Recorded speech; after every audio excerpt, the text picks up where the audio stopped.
Christmas lighting ceremony sa White House sa San Pablo City, pinangunahan ni Congressman Amben Amante, naging matagumpay. Ating panoorin ang nasabing kaganapan sa taunang Christmas lightning ceremony sa San Pablo City.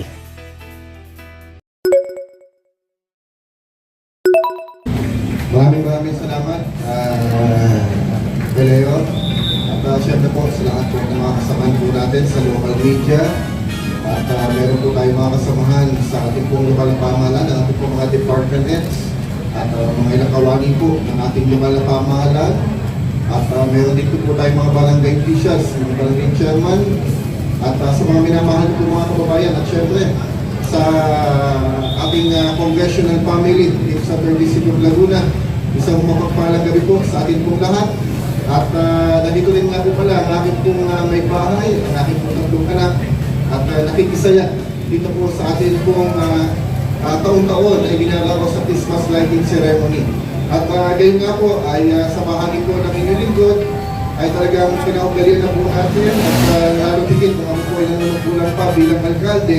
At talagang sinimulan na po natin ang ating pong tanggapan ay tuwing sasapit po ang kapanganakan ng ating Panginoon at gayon din ay paglapit ng kapanganakan ng ating Kapaskuhan ay tayo po nagdaraos ng isang ganito Christmas lighting ceremony upang magsilbi o maging simbolo ng pag-asa, pagmamahalan at pagbibigayan sa ating pong mga kababayan. At gayon din ay talaga naman na ito pong aking tinatanggapan ay sinasabuhay po ang kahulugan ng Kapaskuhan, ang pagbibigayan hindi lamang sa araw ng Pasko, kundi sa pang-araw-araw po natin buhay. At kung kaya po ay sa inyo po lahat ay kahit medyo maliit lang po ito po ang ating pong programa o may kilang itong ating programa ngayong gabi po ito ay napakahulugan naman po sa bawat puso ng bawat Pilipino at gayon din ng mga kababayan natin sa 3rd District of Laguna. At gayon din ay sasamantalayin ko na rin ang pagkakataon ito na nawa ay ang ating Panginoon ay bigyan po tayo ng proteksyon, lalo higit ay meron po tayong parating na super typhoon and hopefully ay ito po ay umiwas dito po sa ating lalawigan at hindi lang po sa ating lalawigan kundi sa ating bansa.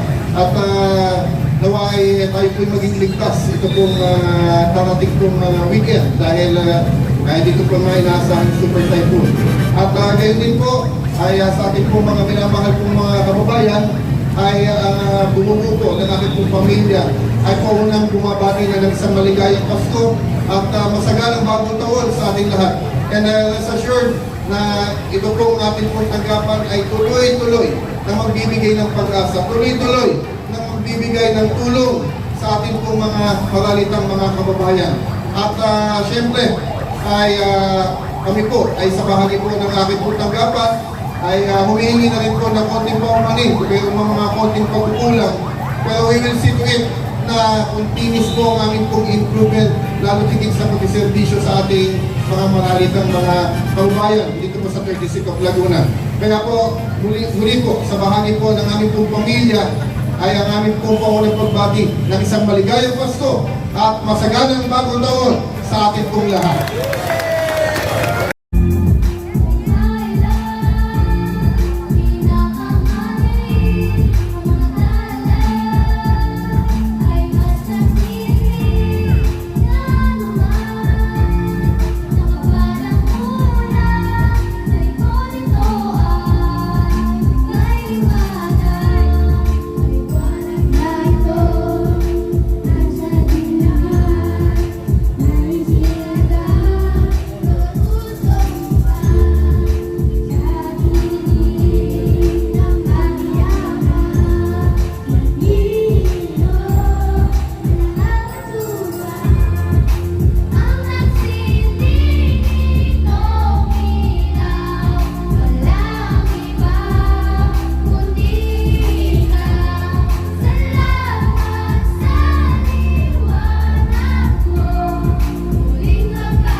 2, 3, 4,